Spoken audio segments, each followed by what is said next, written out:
High school is the worst. Having to be there in the early hours of the day and not leaving until the teachers are satisfied with torturing teenagers with information they will probably forget by the time they graduate.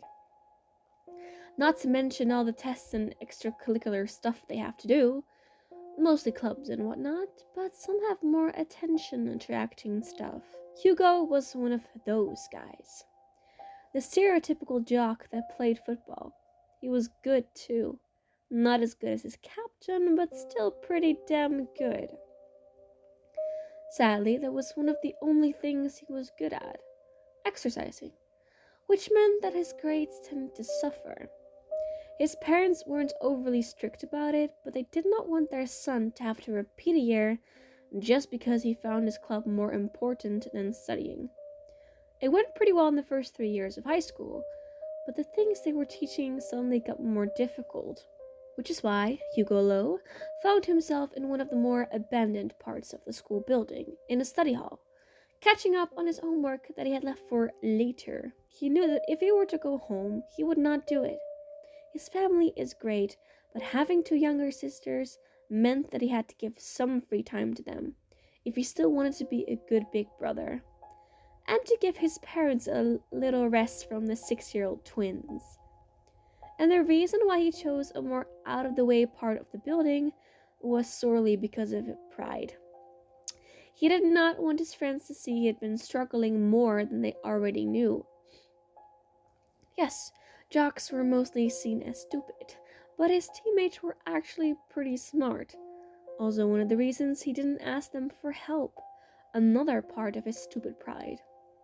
So far he had gone over English, the easiest out of the way first, science, surprisingly not as difficult as he thought, and was now on his way through math, the subject he hated the most.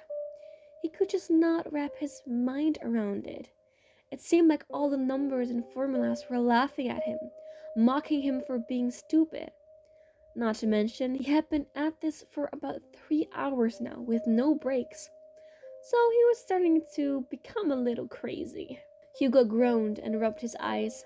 The formula before him was starting to become fuzzy, and he felt a headache coming up. He turned his head to look out the window and cursed slightly as he noticed that the sun was starting to drop. He had been at it for too long, but he was almost done. He was pretty sure that half of his answers to the math questions were wrong, but at this point, he didn't care. Hugo sighed and focused on the page in his book once more. He squinted his eyes and tried to erase the squiggly image of the formula. Yep, he was absolutely sure that it was laughing at him. He could see the smirk in the numbers. The room turned colder and Hugo shivered. He shrugged it off though and continued to glare at the page. The right side of his head got colder, and just as he tried to look, he heard something. If you divide the first 2 numbers by 4, you get the answer. Hugo froze at the whisper, but soon enough turned his head, his eyes wide in horror. They got comically bigger as he saw a white figure next to him. He screamed and scrambled backwards over the table. His math book went flying with him, but he did not take his eyes off of the white figure, who was also mortified by him. The white figure screamed as soon as he did, and after Hugo landed on his ass on the floor, they both just stared at each other for an uncomfortable while. Hugo's heart was racing with anxiety. His fight or flight reflexes wanted to kick in, but he was honestly too scared to move. The figure before him was small, but it was floating, so it loomed over him. He also noticed that it was a girl.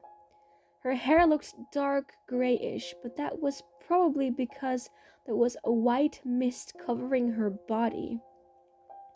She had on silver round glasses and a large purple turtleneck sweater.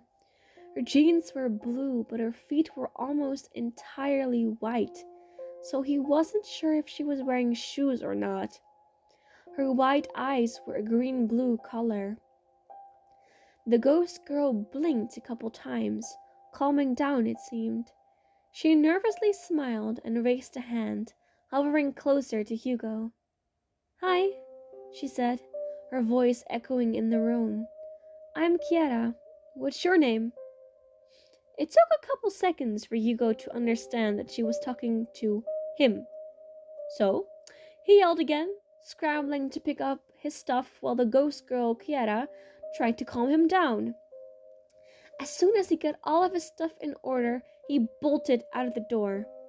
Hugo was very glad that he did sports because he was sure that he just broke his record of a 400-meter dash.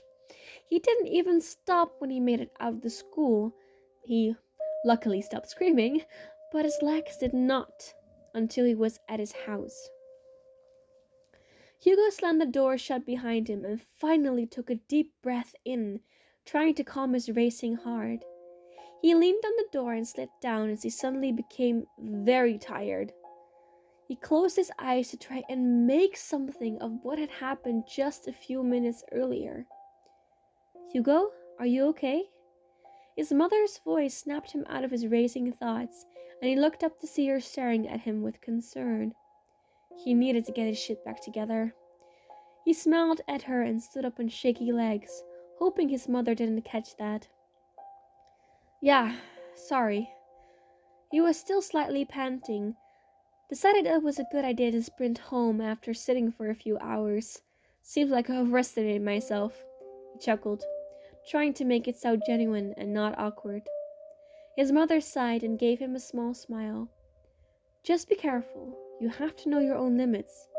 She gave him a kiss on the cheek and moved his hair out of his eyes. "Dinner is ready. Freshen up a bit before you come and eat, okay?" Hugo smiled back and nodded, glad that his mother bought the lie.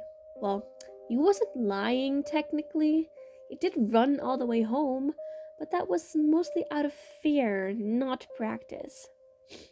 Hugo sighed and walked behind his mother to the kitchen.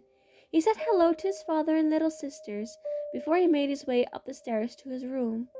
He closed the door behind him and collapsed face first on his bed. He groaned and turned around.